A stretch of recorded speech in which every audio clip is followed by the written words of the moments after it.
Gracias por asistir al curso. Es el primer curso de formación que se lanza de Izquierda Castellana en Móstoles. Nos acompaña Manuel Rodríguez del Observatorio Metropolitano. La idea era que hoy iba a dar la charla Isidro López, también del Observatorio, y había tenido un problema personal, no podía venir, y Manuel pues, nos ha salvado el rollo. ¿Vale? Bueno, la idea era hoy hablar de la crisis, ¿no? Entonces, como es un tema bastante complejo, aunque cada vez la verdad es que sabemos más, o sea que yo no soy economista, pertenezco a este colectivo que se llama Observatorio Metropolitano de Madrid, que está ligado a Traficantes de Sueños, quizá lo conozcáis, en el barrio Lavapiés, pues la librería, la editorial, todo este tipo de cuestiones y demás, ¿no?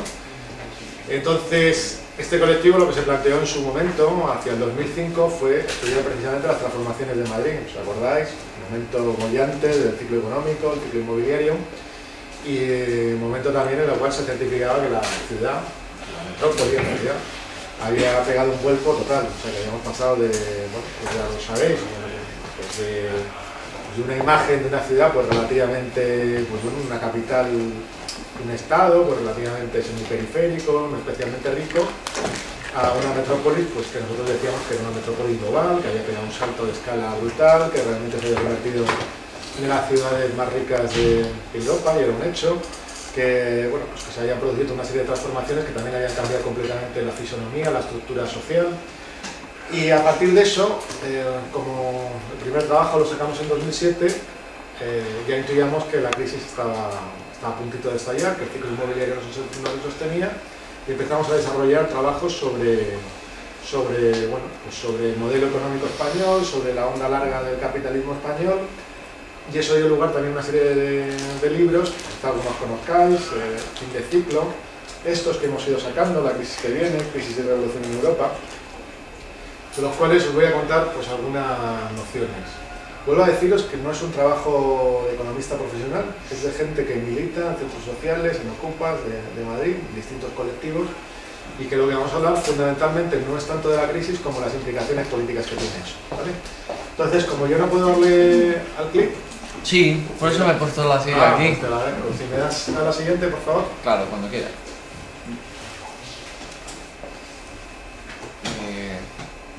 Vale, muy bien. Bueno, el primer preámbulo para entender la crisis, voy a deciros que son introducciones que muchos de ellos vosotros ya conoceréis, vosotros y vosotras. Es entender que no estamos en Europa, en el Estado español, no estamos en ninguna forma de capitalismo... con esto vais a dormir. Convencional. O sea, estamos ante una modalidad de una forma capitalista que... Mejor que nuestra economía, que es una economía capitalista basada en la acumulación, el beneficio, ya sabéis todo esto, pero que es distinta a la que, por ejemplo, dio lugar a una población industrial como fue Móstoles, basada pues fundamentalmente en ciclos industriales, en lo que en la literatura especializada se llamaba una especie de políticas keynesianas, basadas pues en planes de desarrollo industrial, con las viejas industrias del automóvil, de los electrodomésticos, las líneas blancas, todo aquello que en los 80 se fue desmantelando en su mayoría. Sino que es una economía de base fundamentalmente financiera, y de hecho el éxito de la economía española, el éxito que se produce del año 95 al 2007, es que una de sus especializaciones, que en principio parecía como muy aberrante, que era el músculo fuerte que tenía el sector turístico y sobre todo el sector inmobiliario, se convierte en una ventaja en ese marco de economía financiera que podríamos llamar globalización. Pero para que nos demos cuenta, la primera cuestión que nos tenemos que fijar, que cuando hablamos de finanzas, hablamos de financiarización, de capitalismo financiero, esto implica una concentración del poder económico que no se ha dado en otras épocas históricas, que es quizá lo más singular de nuestro tiempo. Para que aquí os pongo unas cifras que pueden ser como más o menos significativas de lo que estoy hablando, ¿no? Cuando se habla del Producto Interior Bruto Mundial, ya sabéis que el Producto Interior Bruto es el valor de los bienes y servicios que se producen en un año, ¿no? Y que entran en la circulación y que se contabilizan pues, en las rentas nacionales de cada país y tal. Pues eso está valorado en 60 billones de dólares. Es más o menos, para que nos demos una cuenta, el Producto Interior Bruto español es de 1 y pico, 1,1, 1,2 billones de dólares. 1,1 billón de euros, es decir, 60 billones. Sin embargo, lo que está como valorado en términos de activos financieros, ¿no? Los distintos mercados financieros, tanto los regulados como los que no, es como 4, 5, 6, 7 veces eso, entre 240 y 400 millones de dólares, según incluyamos algunos mercados financieros o no. Es decir, que por cada dólar que se produce en bienes y servicios hay otros 5 o 6 en distintos tipos de activos con capacidad de comprarlo. De hecho, si os fijáis al final de la tabla, el Producto Interior Bruto de España, de 1,3 billones de dólares, es inferior a los activos no solamente financieros, sino también físicos inmobiliarios que tiene el Banco de Santander. Que esto son cifras de 2010, ahora es más pequeño, pero es de 1,6 billones de dólares. Un dato muy significativo también es que, por ejemplo, el Producto Interior Bruto de Estados Unidos, la riqueza que se produce en un año en Estados Unidos, es inferior a la riqueza financiera que manejan las 10 principales gestoras financieras del planeta. Algunas de ellas os las conoceréis, Goldman Sachs, pues yo que sé, también está el Citigroup, pero otras son muy poco conocidos en la literatura, pues en la prensa y tal. Por ejemplo, la principal de ellas se llama BlackRock. BlackRock tiene una cartera financiera que es superior al Producto Interior Bruto de Alemania. ¿Entendéis? Son cantidades monstruosas de dinero. O sea, el capital en dinero a día de hoy tiene una capacidad de generar políticas, de presionar, de mover grandes operaciones monetarias financieras que en otro tiempo no se haya dado, ¿no? Si quieres le das algo más, por favor. La cuestión es por qué hemos llegado a una situación de capitalismo financiero, ¿no? ¿Por qué vivimos en una etapa que podríamos llamar financiarización? Me vais a permitir esa palabra, me parece un palabra, porque realmente es la que mejor define el asunto, ¿no? Y esto quizá lo podríamos entender si miramos como en tiempos históricos, en tiempos largos. El capitalismo, la historia del capitalismo es una historia que funciona en ciclos, en ondas largas. Hay otra serie de ondas que son más cortas y tal. El primero que intentó... Bueno, no nos vamos a meter a ver quién fue el primero. La cuestión es que estas ondas largas, que duran unos 40, 50 y 60 años, tienen como dos partes, dos fases. Una primera que es alcista y una segunda que es bajista. La primera alcista normalmente viene asociada a la incorporación de nuevos mercados, la aparición de nuevas industrias, la aparición también de nuevas formas políticas, a veces poderes que son capaces de regular esos ciclos económicos. Por ejemplo, la que se inicia a partir de la posguerra mundial del año 45, está gestionada por Estados Unidos, está muy basada en las industrias como el automóvil, las industrias eléctricas, electromecánicas, que yo no recuerdo ahora mismo qué fábricas había por aquí cerca, pero bueno, pues Chrysler, todas estas y tal, ¿no? Eran un poco lo que dio lugar al Madrid industrial de los años 50, 60, 70, ¿no? Estaba regulado por un poder imperial fuerte, que era el poder de Estados Unidos, ¿no? Que tenía capacidad para gestionar estos ciclos, etc.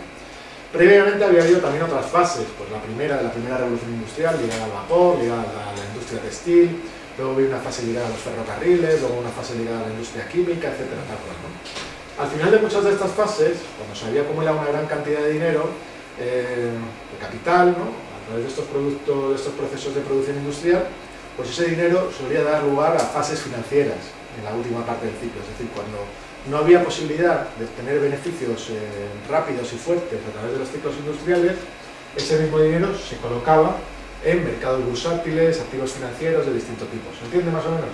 Pero lo ven poco más o menos. En los años 70, el ciclo viejo, el ciclo que podríamos llamar fordista, porque estaba ligado a estas industrias, Ford ya os acordáis, ¿no? Es el famoso bueno, de la Ford, ¿no? De la General Motors actual.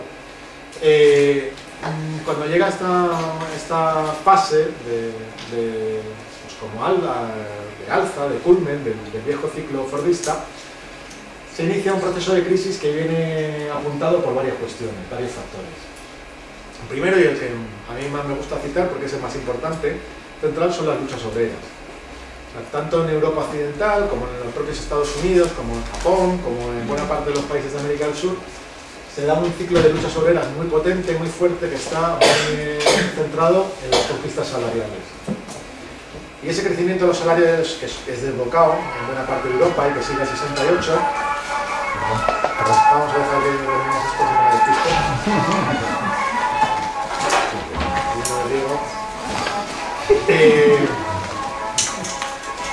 Pues bien, todo el ciclo de crecimiento salarial lo que hace es desregular completamente los marcos de negociación que permitían que hubiese una cierta paz social.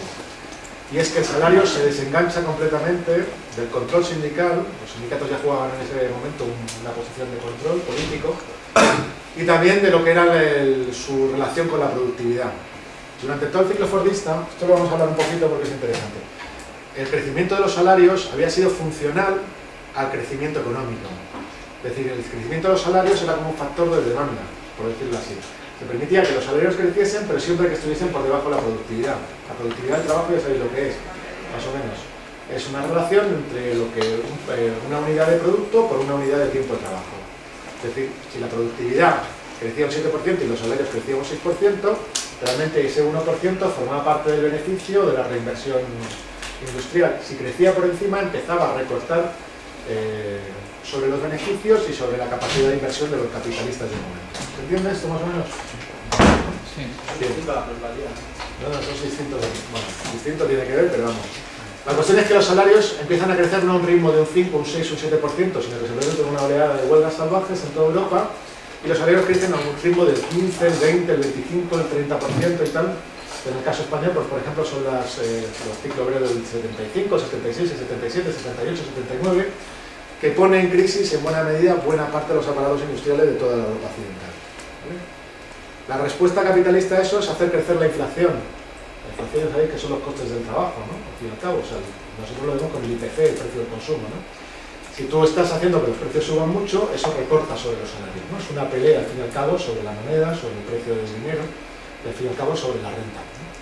En España esto es importante porque la manera de contestar esto, realmente las luchas obreras son las que ponen en crisis el régimen franquista, no hay otra, ese es el vector principal fuerte, pero todo lo que es el aparato de la transición se construye precisamente para gobernar las luchas de fábrica. Se crean representantes sindicales y representantes políticos. Las luchas de fábrica antes habían estado dominadas por asambleas de fábrica, donde jugaba el PC y partidos de extrema izquierda, pero eran las asambleas el hecho fundamental. Comisiones obreras, en principio, es una reunión, una coordinadora de asambleas, de comisiones de fábrica, nada más, ¿vale? Luego ahí pelean los aparatos políticos, ¿no? Bueno, pues se generan toda una serie de representantes que al final pues, son los que capaces de gobernar la transición y de darle el marxismo económico fundamental, que son los pactos de la Moncloa, que lo que hace precisamente es regular los salarios por debajo de la productividad y controlar la inflación. Quiero decir que esto era central, ¿vale? Es un factor de crisis, ¿no? Que se produce en los años 70. Otro factor de crisis es que Estados Unidos empieza a tener una competencia industrial a nivel global cada vez más fuerte, ¿vale? Y esa competencia industrial cada vez más fuerte viene dada porque en Europa occidental, después de la posguerra, se había empezado a generar un aparato industrial potente, en Alemania, en Francia y tal, ligados a las industrias del automóvil, los electrodomésticos, etc., y también en Japón, en el Extremo Oriente. Y ese aparato industrial empezaba a competir con las multinacionales estadounidenses, recortando también de nuevo el beneficio industrial de todas estas multinacionales, ¿vale? Eso se entiende, ¿no? Y por otra parte se da a nivel global toda una serie de luchas que también están cuestionando por la forma de regulación política de ese ciclo, que era el gobierno, el imperialismo se decía entonces, de Estados Unidos, que son la guerra de Vietnam, en el caso francés la guerra de Argelia, en el 56, toda una serie de luchas de liberación nacional, de luchas de revoluciones comunistas, etcétera, ¿no? El caso más flagrante es que a partir del año 73 se produce, por parte de los países productores de petróleo, una especie de rebelión y aumentan unilateralmente el precio del petróleo en protesta contra la guerra del Yom Kippur en Israel. Estoy metiendo quizá demasiados rollos.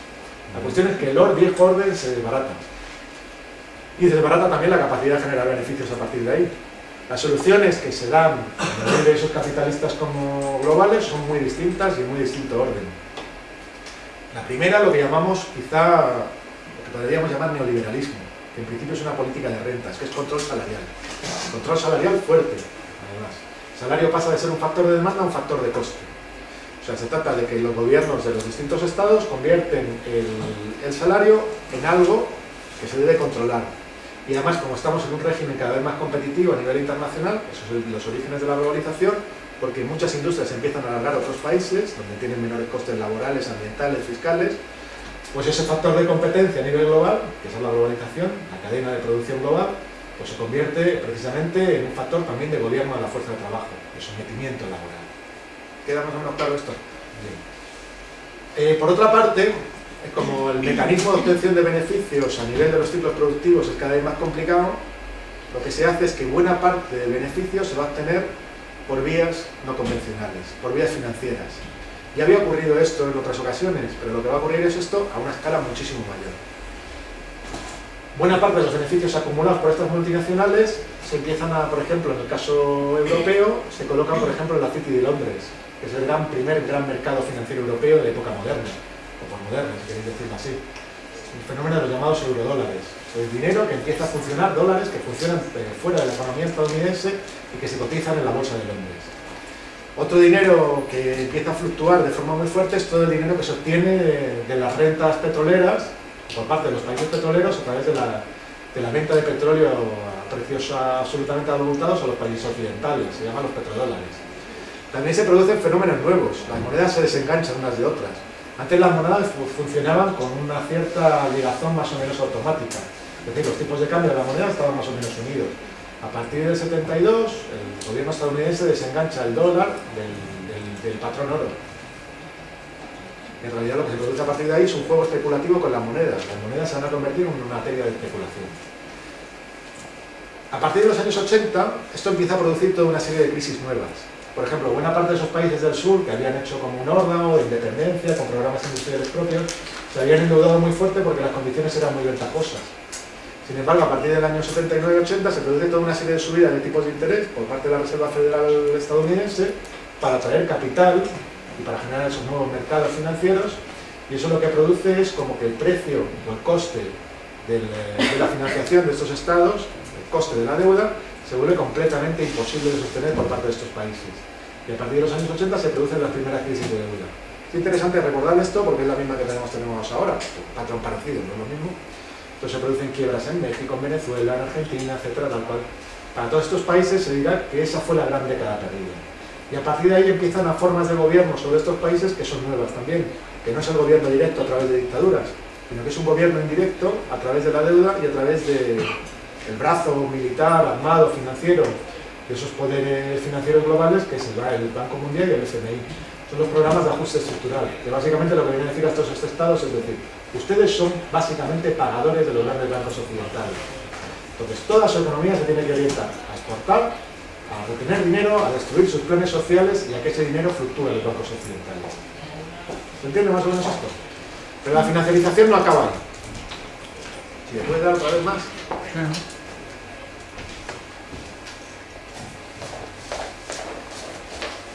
Esto es una estimación de cómo la tasa de beneficio, quizás sea un poco técnico, durante los años 50, 60, 70, tiende a la baja en todo el ciclo fordista, es decir, se obtienen muchos beneficios durante los años 50, pero a partir de ahí en la economía estadounidense sobre todo cada vez se obtienen menos, por la lucha sobre las que os decía antes, por la competencia internacional que os decía antes. Dale una más.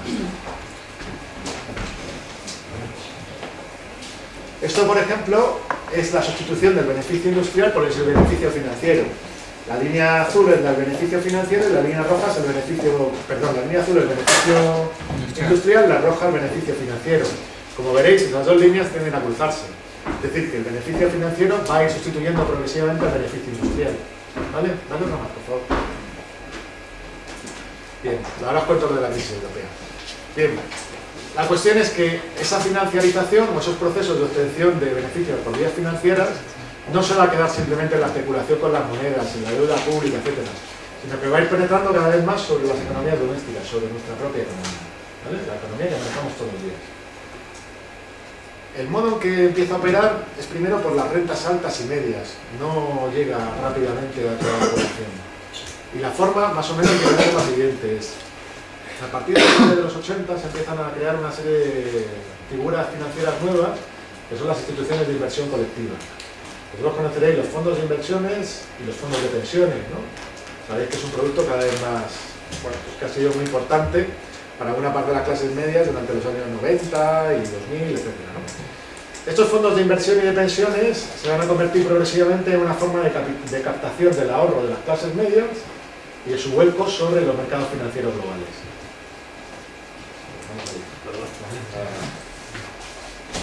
Lo que es importante ver es que para una parte de la población ya no solamente va a haber la vieja forma de organización de sus economías domésticas a través de lo que ingresaban en salarios y lo que consumían directamente con los salarios, sino que progresivamente su ahorro va a estar capitalizado en estos mercados financieros y van a tener otras dos fuentes de ingreso y de salida. Por un lado, las rentas de capital, las rentas financieras, y por otro lado, las formas de endeudamiento para generar inversiones. A partir de los 2000, esas formas de penetración financiera ya no solamente se van a quedar en las rentas medias y altas, sino que progresivamente se van a incorporar a prácticamente toda la población. El mecanismo, en el caso español, que es de los más avanzados, pero que es muy similar al de Estados Unidos, es el mercado hipotecario. Como sabéis, en el caso español, prácticamente el 80 y tantos % de los hogares, el 87% hasta 2007, era propietario de su vivienda principal, propietario en términos nominales. Lo que quiere decir es que buena parte de la población había hecho o bien inversiones para comprar vivienda, pero también había adquirido créditos o contraído créditos para pagarla, ¿vale? Esto, curiosamente, en el caso español es increíble. O sea, porque por ejemplo, del 95 al 2007 nosotros estudiábamos que los salarios habían decrecido un 10%, pero sin embargo el consumo de las familias, el consumo total, tened en cuenta que también se generaron, ha habido una inmigración fuerte, el país pasó de 40 a 41 millones de habitantes a cerca de 47, lo conocéis, creció en un 90%. ¿Y cómo puede ser que decrezcan los salarios un 10% y aumente el consumo un 90%? Por la razón, básicamente es precisamente no solamente el recurso al crédito, sino porque el mercado inmobiliario se convierte fundamentalmente en un mercado financiero que permite, a través de la revalorización patrimonial, es decir, que una vivienda que se comprase en el 95 valía 1 y en el 2007 valía 2,5, pues que todo el mundo, por lo menos en términos nominales, fuese mucho más rico. Y ser más rico en términos nominales que tú puedes ir a un banco y pedir crédito para, no solamente para comprar la vivienda, sino para irte de vacaciones, comprar un coche, etcétera, tal cual. Para que nos demos cuenta, del año 95 al 2007 el crédito hipotecario se multiplica por 11 veces. ¿Vale? No pasa, no me acuerdo si son 100 y pico mil millones de euros, hasta 1 billón y pico. ¿Vale? 1 billón, acordaros que es la cifra mágica porque es el Producto Interior Bruto español. ¿Vale? Bien, pues esto quiere decir que las finanzas han penetrado completamente sobre el tejido social. Y además van a penetrar mucho más. Porque en la medida en que se retira el estado de bienestar, el estado de bienestar cada vez paga menos pensiones, el estado de bienestar cada vez paga menos, o se sirve de garante colectivo de lo que es la educación, la sanidad. Lo que nos encontramos es que todos esos servicios se financiarizan cada vez más. Lo conocéis de forma muy clara, aquellos que vayáis a la universidad, sabéis los créditos al estudio, que se han impuesto cada vez más, los seguros médicos privados, por supuesto todo el mercado hipotecario, el mercado de vivienda, que es la retirada en el caso español, por ejemplo, del mercado de alquiler, del parque de vivienda pública, del alquiler, etcétera, tal cual, sustitución por la propiedad privada, la propiedad de vivienda. Todos esos son mecanismos de financiarización de nuestras propias economías. Os vuelvo a decir que esto está ligado completamente a la incapacidad de generar ciclos de crecimiento industrial fuertes que generen tasas de beneficio comparables a las que se producen en los mercados financieros. ¿Vale? Bien. Entonces vamos a meter esto y lo vamos a intentar aterrizar en la situación actual, que es la crisis europea.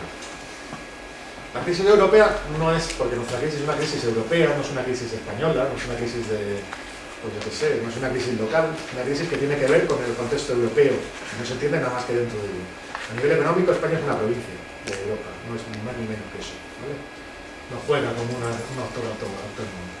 Y lo veis a día de hoy, que todos los recortes vienen impuestos de arriba abajo y que todos los grandes agentes empresariales españoles son beneficiarios de los mismos, que es paradójico. El país se puede empobrecer, pero su gran multinacional, su gran burguesía, pues se puede enriquecer de forma fuerte, ¿vale?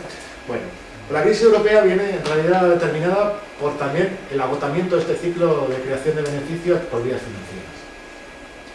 Y es una triple crisis. Por un lado es una crisis bancaria. Por otro lado, esa crisis bancaria se convierte en una crisis de deuda pública y por último muestra una crisis institucional a nivel del continente europeo.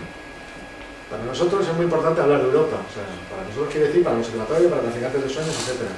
Para que veáis que tampoco tenemos las mismas posiciones políticas. Para nosotros el corazón central es Europa. O sea, pensar cualquier cambio político tenemos que pensar a nivel local, pero desde luego tiene que tener una proyección europea. Si no es muy difícil que se produzca movimiento político de transformación real a medio plazo. Bien, si le das otras dos más. Bien, una. Dale para atrás. Vamos a intentar explicar la crisis europea, la crisis bancaria. Como os decía, durante todo ese ciclo financiero brutal que se ha producido en estos años, los grandes actores y los grandes beneficiarios del ciclo son, por supuesto, toda una serie de gestores financieros nuevos, pero también los grandes bancos de inversión estadounidenses y los grandes bancos europeos, ¿vale? Estos son gigantes, como os decía antes, gigantes brutales. Muchos de ellos tienen propiedades que son superiores a las de un país mediano, incluso un país de relativo tamaño como Alemania. La crisis bancaria se produce de tal manera. A partir del 2005, 2006, 2007, hay ya una serie de tendencias que muestran que las vías de negocio financiero, tal y como se habían producido antes, en los mercados inmobiliarios, luego os contaré más cosas, y los mercados bursátiles empiezan a dar síntomas de agotamiento. Síntomas de agotamiento que tienen que ver, por un lado, con la crisis inmobiliaria del mercado inmobiliario estadounidense y pues, de los mercados inmobiliarios más activos, por ejemplo, de la Unión Europea. El español, el irlandés, los de los países del Báltico, etc. El resultado de esto es que produce toda una serie de agujeros contables dentro de los balances de los grandes bancos. Os pongo ahí un balance bancario para que veáis que el balance es un documento que tienen que hacer todas las empresas acabado un ciclo contable, un año, 6 meses, etc. El balance siempre está, por un lado, si esto es muy técnico me lo decís y pasamos, ¿vale? Por un lado se tienen como los activos y por otro lado los pasivos. Los activos es básicamente lo que el banco dice tener y los pasivos es lo que el banco debe a terceros. Si los pasivos son muy superiores a los activos, se produce un desequilibrio y al final esa entidad entra en quiebra, ¿vale? Los activos, tanto los activos como los pasivos, se habían multiplicado en el caso español del 95 a 2007 de los grandes bancos por 10, por 12, por 15. Es decir, estas entidades habían pasado de a lo mejor valer 1 a valer 10, 12 millones, 10, 12 de euros en un lapso de 12, 13 años. En los activos, un banco puede tener oro, puede tener efectivo y depósitos, el dinero que nosotros tenemos ahí, puede tener valores que ha comprado él mismo, puede tener préstamos hipotecarios que él ha concedido y que por lo tanto le deben, puede tener acciones y participaciones, etc. Y en los pasivos tiene precisamente lo que el banco debe, es decir, por ejemplo, los efectivos y depósitos que nosotros tenemos ahí, el banco los tiene, pero a la vez el banco no lo tiene que devolver, por lo tanto están los activos y los pasivos. Los préstamos que, por ejemplo, el banco concede están en sus activos, pero el dinero con el que ha prestado muchas veces no es dinero suyo, sino que lo ha tenido que pedir prestado él, ¿vale? Lo que se ha producido a partir de 2007 es que los activos que tenían los bancos, por ejemplo, las acciones que tenían los mercados bursátiles, de repente se desploman rápidamente. Y que, por ejemplo, buena parte de los activos sin préstamos que los bancos habían concedido, por ejemplo, para la compra de viviendas o para compra de suelo o a promotores inmobiliarios, esos promotores y esas viviendas dejan de pagar y el banco se encuentra con un montón de viviendas, un montón de suelo que también está perdiendo valor rápidamente. Pero a la vez los préstamos que el banco había tomado para conceder todo ese dinero se mantienen en su lugar. En 2007-2008, esto a nivel del sistema financiero internacional se traduce que los bancos se dejan de fiar unos de otros y por lo tanto entran en quiebra en algunos de ellos, Lehman Brothers, Bernstein y tal. En el caso nuestro, de las cajas de ahorros, pues básicamente es que se han quedado con un montón de suelo y de viviendas que no valen nada, pero los bancos siguen, las cajas de ahorros siguen endeudados con otros bancos, a veces bancos españoles, a veces bancos extranjeros, que le están reclamando ese dinero, ¿vale? El timo famoso de las de las preferentes básicamente era eso, captar dinero para que el banco tuviese capital propio para asumir precisamente esos préstamos que tenía que conceder y esos activos que estaban cayendo rápidamente.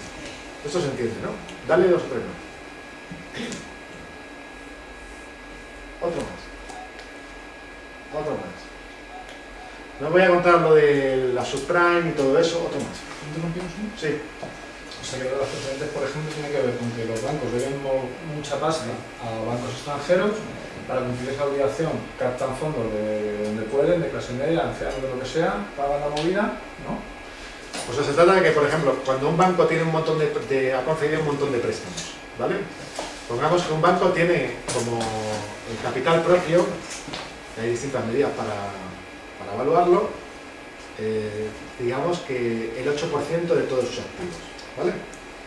Eso quiere decir que el capital está que el capital del banco, o el apalancamiento del banco, es de una relación entre 1 y 12, el 8% frente al 100%. En 2007 la relación era de 1,50 en la mayor parte de los bancos. Los grandes bancos, por ejemplo, alemanes, el Deutsche Bank, el Commerzbank, el BNP Paribas francés, el Citigroup británico, es una relación de 1,50. Cantidades enormes, es decir, con muy poco capital, los bancos estaban haciendo operaciones brutales. Y como tenían retornos muy rápidos, lo que podían era pedir muchísimo dinero de fuera y hacer operaciones cada vez mayores. ¿Se entiende esto? Con unas tasas de exposición de riesgo brutal. Además, el dinero que no existe. el dinero electrónico. Es electrónico, claro. Pero bueno, el dinero en papel sigue siendo una representación, igual que el de... Lo que quiero decir es que eran niveles de exposición muy grandes y estaban obteniendo beneficios astronómicos con ese tipo de posiciones. Cuando esos activos dejan de valer dinero, el banco, para responder a los préstamos que tiene con terceros, solamente tiene su capital propio, ¿vale? Solamente puede responder con su capital propio. Entonces, ¿qué es lo que hicieron las cajas de ahorro cuando entraban en quiebra? Para obtener capital propio, inventan este producto, no lo inventan porque viene el primer periodo de joder, ¿dónde estamos? Bueno, del de Caja Madrid, ¿cómo se llama? De Rato. Es un producto extraño, porque no es un producto... Es un producto extraño, es un producto híbrido, que lo que permite es al banco contar como capital propio el dinero de las preferentes, ¿vale? En realidad tú estás comprando una acción, pero en realidad es una obligación. Es un producto mixto. Entonces lo que hace es que tú metes ese dinero ahí, pero en realidad no te está diciendo, el banco te ofrece como una rentabilidad a plazo fijo, pero en realidad lo que te dice es que tú te estás convirtiendo en accionista propietario del banco, ¿vale? Pues ese dinero lo que hace es convertirse y además que no puedes vender la participación cuando te dé la gana, sino que estás sometido a una serie de obligaciones. Lo que te note lo que hace precisamente el banco es como ganar en capital para asumir precisamente esos préstamos que tiene bajo terceros. ¿Entiendes? Eso es una manera de engaño, de última hora, etcétera, para que el banco pueda seguir. Lo que os voy a explicar ahora es simplemente un mecanismo de la financiarización que tiene que ver con el mercado de la subprime, pero también con el mercado hipotecario español, para que se entienda cómo opera todo esto a nivel brutal. O sea, antiguamente las finanzas funcionaban de la siguiente manera. O sea, si tú eres un banco, por ejemplo, tú tienes una entidad bancaria, si tú, por ejemplo, tienes un proyecto industrial o quieres comprarte una casa, lo que el banco es que hace un análisis exhaustivo de tu capacidad de pago o de la viabilidad de tu proyecto industrial y te concede el préstamo con una tasa de interés que él considera ajustada a su riesgo, ¿vale? Y también al dinero que tiene que pagar ese interés, por terceros. Se hacía un análisis y la relación era directa. Durante los años, por ejemplo, fuertes del ciclo inmobiliario estadounidense, la famosa subprime, los bancos no operaban así. Imaginaros que existe toda una... Imaginaros no. En Estados Unidos existía toda una red de agentes inmobiliarios que operaban sobre todo el territorio, que estaban recibiendo dinero de los grandes bancos de inversión y que además estaban concediendo préstamos a gente que en principio no tenía solvencia para pagarlo. O sea, rentas bajas estadounidenses. Y las rentas bajas pues eran hispanos, población afroamericana, población blanca de pocos recursos, etc. ¿Por qué el banco iba a conceder algo que al fin y al cabo es de dudosa rentabilidad? La justificación es porque el mercado inmobiliario crecía tan rápido que realmente esos costes se iban a amortizar. Pero la razón de fondo no era esa, sino que el banco lo que estaba haciendo era dar el dinero a ese agente hipotecario y una vez se contrataba esa hipoteca, el banco lo que hacía era trocear los pagos de esa hipoteca, combinarlos con hipotecas más rentables y venderlos a terceros. El negocio no estaba en conceder el préstamo, el negocio estaba en vender la deuda. ¿Vale? Si le das 2 veces para atrás... ¿Atrás? Otra vez. No, ahí. La titulización, que se llama así este fenómeno de contratar deuda para venderla, tiene en inglés un título que se llama CDO, que son Credit Debt Obligation, obligaciones de crédito, de deuda de crédito, que pasa de no ser nada en los años 90 a en el año 2006 suponer 2 billones de dólares. Son cifras astronómicas. Pero además, si le das otra más, no solamente se creaba este producto compuesto para venderlo a terceros, sino que sobre ello se generaban una serie de seguros que también era un negocio muy rentable, que es el mercado de futuros, que son los CDS, los Credit Default Swap, que se hacen sobre todo, pero que en esta parte del ciclo están asociados fundamentalmente al mercado inmobiliario, ¿vale? Y que pasan de no ser prácticamente nada más que 6 billones de dólares a ser 45 en el 2007. Es decir, en 3 años se multiplica, como veis ahí, me parece que por 6 o 7 veces. ¿Vale? Son operaciones astronómicas en términos económicos, ¿vale? Entonces se ha pasado de un modelo de finanzas que antiguamente estaba ligado a la actividad productiva, a la adquisición de vivienda, a deudas que se tenían con terceros, a un modelo de negocio completamente distinto. En el cual lo que se trata es de generar títulos de deuda, activos financieros cada vez más sofisticados que se venden por ahí. ¿Vale? Dale otros 2 o 3.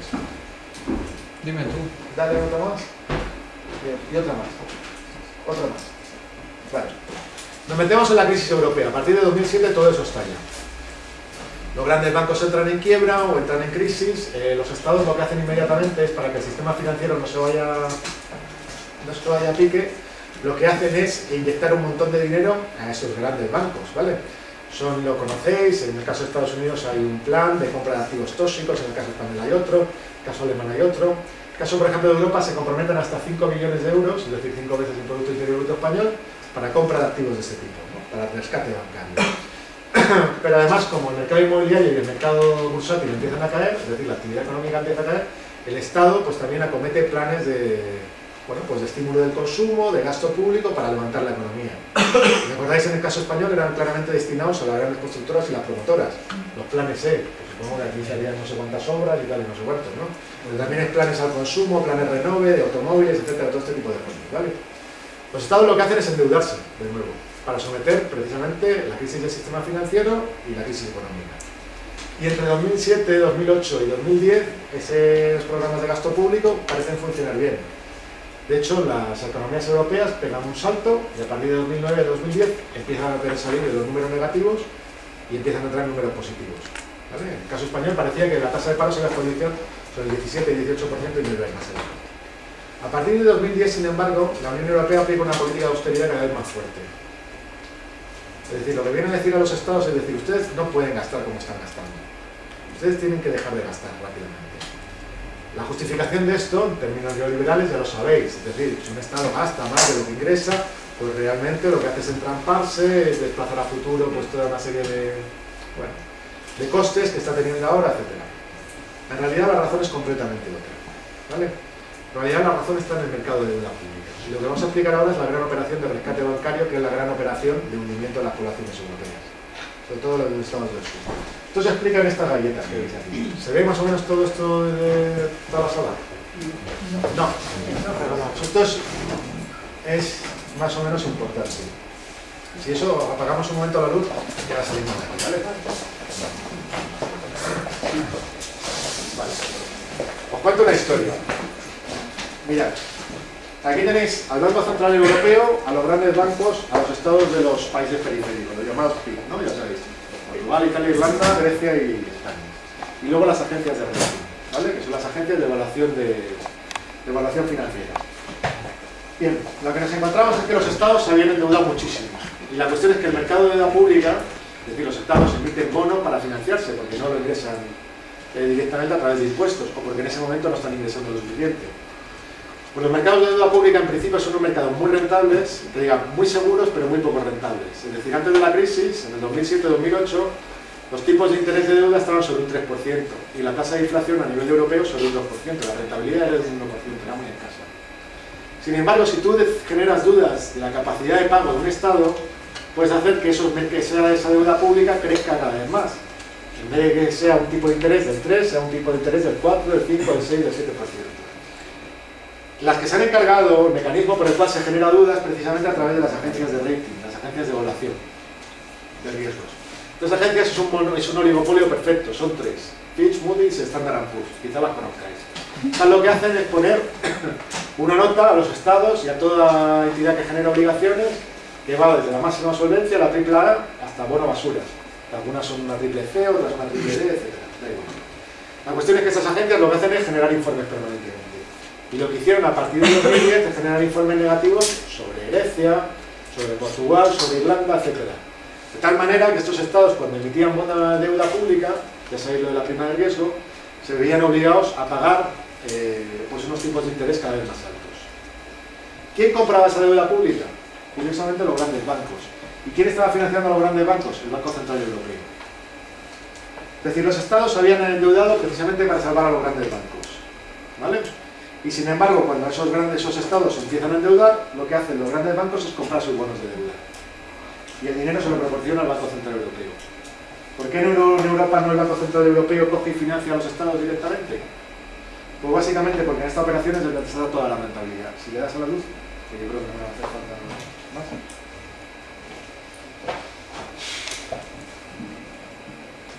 La operación es como sigue. El Banco Central Europeo ha estado financiando a los estados con operaciones cada mes que incluían entre 300.000 y 600.000 billones de euros. Es decir, entre lo que es el Producto Interior Bruto de Grecia, Portugal e Irlanda juntos, o el de Holanda, operaciones brutales, pensad que son 6 billones de euros al año, al 1,5% a los grandes bancos. Los grandes bancos con ese dinero compraban los bonos de los estados endeudados, que a través de las agencias de rating y de las presiones financieras conseguían que ese pago de intereses pasase no del 3%, sino del 5, 6, 7, 8, 10, 12, 15%, incluso los mercados de derivados que estaban pagando por los bonos griegos hasta el 40 y el 50% de tipos de interés. Y estos grandes bancos luego depositaban esos bonos como garantía naval de los préstamos en el propio Banco Central Europeo. Toda la arquitectura financiera ha permitido que estos grandes bancos saneen de forma relativa sus grandes cuentas, o por lo menos lleven hacia el futuro su quiebra técnica total a través del rescate, a través del ataque sobre las poblaciones. ¿Se entiende esto? ¿Por qué? Porque a los estados a partir de ahora se les va a pedir rigor fiscal, se les va a pedir que hagan recortes sociales y se les va a pedir que controlen directamente su deuda. Traducido a esto, los estados se convierten en pagadores básicamente del tipo de los intereses de la deuda depositadas articuladas a través de los bonos que han comprado estos grandes bancos. ¿Vale? Y el garante de todo esto es precisamente la principal figura de la arquitectura monetaria financiera de la Unión Europea, que es el Banco Central Europeo. Porque el Banco Central Europeo, como Banco Central, no opera como tal. El Banco Central lo que tendría que haber hecho, y es como por ejemplo hace la Reserva Federal estadounidense, o el Banco de Inglaterra o el Banco de Japón, es cuando el Estado entra en quiebra, precisamente porque su sistema financiero colapsa, es inyectar dinero a los grandes bancos, pero también comprar bonos de deuda pública. Sabéis que esto lo estaba haciendo para controlar la crisis de Italia y España, que son ya dos piezas mayores de la Unión Europea, y ha comprado toda una serie de bonos de deuda pública en varias operaciones desde el otoño de 2012, para evitar la quiebra de estos dos países y controlar así la prima de riesgo. Son operaciones políticas. Pero en cualquier caso, en términos económicos, lo que ha significado es que el Banco Central Europeo ha financiado a los grandes bancos a coste muy barato para que compren bonos de deuda a los estados claramente encarecidos, y estos estados se han convertido en meros pagadores. Para que nos demos una idea para lo que significa esto en términos sociales. Un estado como es el español, que dentro del año que viene estará endeudado al 100% de su Producto Interior Bruto, como está Italia, o como está más Grecia, etc., y tiene que pagar unos tipos de interés del 4 al 5%, quiere decir que el 4 o 5% de su riqueza nacional tiene que ser capturada por el Estado para ser transferida directamente solamente en pago de intereses de deuda a los grandes bancos. ¿Os imagináis eso? Es decir, por ejemplo, en el caso español, si se invierte el 5%, quiere decir que todo el presupuesto sanitario más un poquito del de educación va directamente para pagar la deuda de estos bancos, contraída con estos bancos. En el caso griego, que está más endeudado y además tiene que pagar tipos de interés más altos, aunque ahora está intervenido, si es desde el 7 o el 8%, quiere decir que todo su sistema público de salud y educación ha sido directamente, prácticamente desmantelado y destruida prácticamente su sistema de bienestar. O sea, son operaciones brutales. Y esta es la gran operación de rescate bancario. ¿Cómo vamos de tiempo? En principio no hay problema de tiempo. ¿Y de cansancio? No, nada. Bueno, sí, pues vamos a ir hacia el final. Dale una más.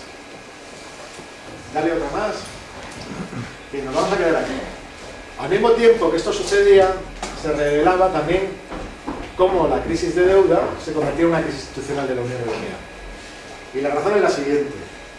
Porque mientras los costos de financiación de los países periféricos iban al alza, como se ve aquí el tipo de interés real de España e Italia, hasta 2011, los costes de financiación de los países del centro iban a la baja.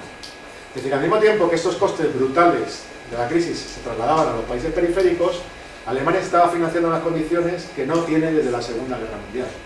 ¿Vale? Esto es lo que ha permitido que su abultadísima deuda pública, producto de la reunificación alemana, se empiece a solventar a día de hoy. Y ha pasado de unos niveles de endeudamiento del 80 y tantos % a unos niveles del 60 y tantos %. Por eso no ha habido ninguna operación concertada a resolver este problema. ¿Vale? O sea, no se trata solamente de que se haya decidido rescatar a los bancos, sino que la crisis ha sido trasladada desde el centro, de los países centrales, que estaban tan metidos en la crisis financiera como los países periféricos, a los países periféricos. ¿Vale? De hecho, para que lo entendáis, en la división del trabajo del otro más, por favor. ¿Otra más? ¿Otra más? La división del trabajo en la Unión Europea durante estos años de bonanza ha sido la siguiente. Los países centrales eran economías exportadoras, en el caso alemán, máquina herramienta, tecnología media, coches, etc. Mientras que los países del sur, que estaban financiando su economía a crédito, se convertían en economías importadoras. La misma relación que existe, por ejemplo, entre Estados Unidos y China. China produce, Estados Unidos consume.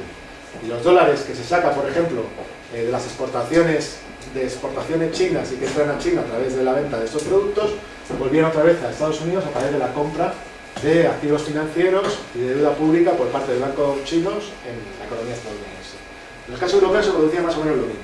La burbuja, por ejemplo, inmobiliaria española, la burbuja, por ejemplo, de gasto público griega o la irlandesa, lo que permitía es que buena parte de los excedentes que se habían obtenido a través de la exportación alemana y la exportación austríaca y de algunos países del centro volviéndose otra vez a estas economías invirtiendo en su mercado inmobiliario. Por eso se ha producido dentro del euro algo verdaderamente raro. Está la balanza de pagos de Alemania y España entre 2000 y 2007-2008. Como veis, el superávit alemán es correlativo al déficit español, ¿vale? Está la diferencia entre importaciones y exportaciones, para ser claro, ¿vale? La división del trabajo era así, es decir, por un lado encontrabas que el centro exportaba y en la periferia importaba. Ahora bien, cuando se entra la crisis y se decide básicamente hundir a las poblaciones del sur, también del este, en realidad de toda la periferia, lo que se produce es una crisis completamente atípica. Es que al hundir tu propio mercado para salvar a los bancos, esas economías también han dejado de exportar. Y lo que se ha producido también es recesión en los países del centro. La paradoja, si le damos al final, nada más. Bueno, la dejamos aquí y ya está. La paradoja actual, que es una paradoja política, es que el capitalismo europeo no tiene solución viable, por lo menos a medio plazo o a corto plazo. Es decir, no hay mecanismo de lanzar las tasas de beneficio y de acumulación por vías convencionales. Y por la vía financiera, la alternativa es la que sigue. Si salvas a las poblaciones y por lo tanto aumentas el gasto público, aumentas la inflación, deprecias la deuda. Si por lo tanto te cargas lo que es el pilar del capitalismo europeo, que son sus grandes agencias financieras. Al revés, si lo que estás haciendo, que es lo que me haces, aplicas políticas de austeridad, de control del Estado, etcétera, de especulación con la deuda pública, lo que haces es hundes a tus propios mercados. Al hundir tus propios mercados entras en recesión o por lo menos en un estancamiento económico a largo plazo. Esta segunda opción lo que ha dado es que, por un lado, la crisis bancaria se ha medio solventado, pero siempre a costa de producir poco crecimiento económico, más bien recesión, y a costa también de hundir las economías públicas y por lo tanto los sistemas de bienestar, ya no solamente los países del sur y del este, sino también los propios países del centro. Dicho en términos clásicos, a día de hoy no hay soluciones de reforma del capitalismo europeo. O sea, nos dais un ataque directo sobre las poblaciones como única vía de recuperación de la crisis bancaria y de las tasas de beneficio financiero. Si no hay reforma, en términos clásicos ya sabéis lo que toca. O sea, no es un problema ya ideológico, es un problema que no te queda otra. Lo que ha pasado desde 2011 es precisamente que todo ese proceso de ataque sobre las poblaciones ha dado a fenómenos políticos nuevos. En Grecia ya lo conocéis, es el caso de Syriza, en Italia tenéis un experimento populista de nuevo tipo, en el caso español tenéis el 15M. Todos esos fenómenos son fenómenos de desestabilización política. Están produciendo crisis de los regímenes institucionales de cada país. El caso griego, por ejemplo, tiene su propio modelo de transición, no muy distinto al español.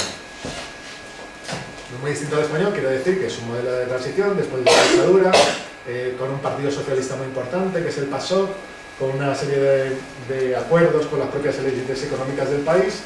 Es un modelo que ha entrado claramente en quiebra, claramente en crisis y ha aparecido actores políticos nuevos. El caso italiano es algo distinto, pero la crisis de su sistema de partidos, que viene ya en los años 90, con las operaciones de Mano Limpia, ya lo conocéis, y el movimiento de la democracia cristiana, se produce ahora una nueva segunda crisis. En el caso español es una crisis de la transición, del régimen de transición, del régimen del 78, que lo que hay que ver es cómo se produce políticamente en Occidente. Insisto, la crisis es europea, y la crisis es que se vive en términos estatales, en términos nacionales, pero se gobierna y se dirige y se articula en términos europeos. La cuestión es cómo se traslada de las posiciones locales, y ya sé que esto es soñar, a posiciones propiamente europeas. ¿Vale? Hay varios debates aquí, ¿no? Primero, yo creo que la constatación es que no parece que haya solución viable al capitalismo europeo, al menos a medio plazo. Por lo tanto, el resultado a medio plazo es que no va a haber recuperación económica, que vamos a entrar en una situación de estancamiento, ¿vale? Estancamiento porque además ha habido toda una serie de conflictos políticos que han hecho que se pare un poco, se pare al ataque sobre los servicios públicos, se pare por lo menos un pelín, porque si no la situación parecía que se iba a descontrolar. Por lo tanto, estancamiento económico. Y segundo, crisis de regímenes, de los regímenes institucionales en todos los países del sur, que apuntan directamente hacia una crisis europea en sentido lato, a una refundación europea. Yo, si queréis, lo dejo aquí y ya discutimos. O sea, no sé si se han introducido así como ¿Te ha entendido más o menos? Sí, muy bien.